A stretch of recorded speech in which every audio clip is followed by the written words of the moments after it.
আমরা যখন পৃথিবীর সবচেয়ে ধনী ব্যক্তির কথা ভাবি আমাদের মাথায় আসে এলন মাস্ক বা জেফ বেজোসের নাম। কিন্তু আপনি কি জানেন ইতিহাসে এমন একজন মানুষ ছিলেন যার সম্পদের সামনে আজকের বিলিয়নিয়াররা স্রেফ সাধারণ মধ্যবিত্ত?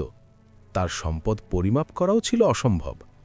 ইতিহাসের সেই রহস্যময় এবং অঢেল সম্পদের অধিকারী মানুষটির নাম মানসা মুসা। ১৪০০ শতকের কথা। পশ্চিম আফ্রিকার বিস্তীর্ণ অঞ্চল জুড়ে ছিল মালি সাম্রাজ্য। মানসা মুসা ছিলেন এই সাম্রাজ্যের প্রতিষ্ঠাতা সুন্দিয়াতা কেইতার ভাগ্নে। ১৩০৭ সালে তিনি যখন সিংহাসনে বসেন তখন মালি সাম্রাজ্য ছিল পৃথিবীর স্বর্ণ এবং লবণের প্রধান খনি। মানসা শব্দের অর্থই হল সুলতান বা সম্রাট। মুসা ঠিক কতটা ধনী ছিলেন? আধুনিক হিসাব মতে তার সম্পদ ছিল প্রায় $৪০০ বিলিয়ন বেশি। তৎকালীন বিশ্বের অর্ধেক স্বর্ণ সরবরাহ হতো তার সাম্রাজ্য থেকে।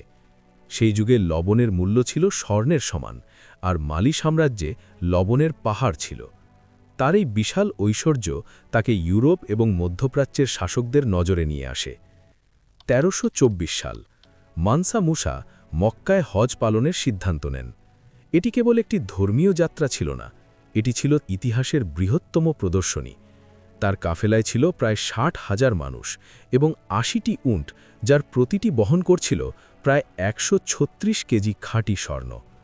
তিনি কায়রো দিয়ে যাওয়ার সময় এত বেশি স্বর্ণ দান করেছিলেন যে মিশরে মুদ্রাস্ফীতি দেখা দেয় এবং আগামী ১২ বছর সেখানে স্বর্ণের দাম একদম কমে গিয়েছিল।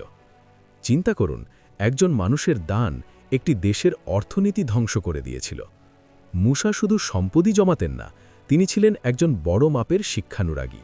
হজ থেকে ফেরার সময় তিনি সাথে করে নিয়ে আসেন আরবের সেরা স্থপতি এবং পণ্ডিতদের।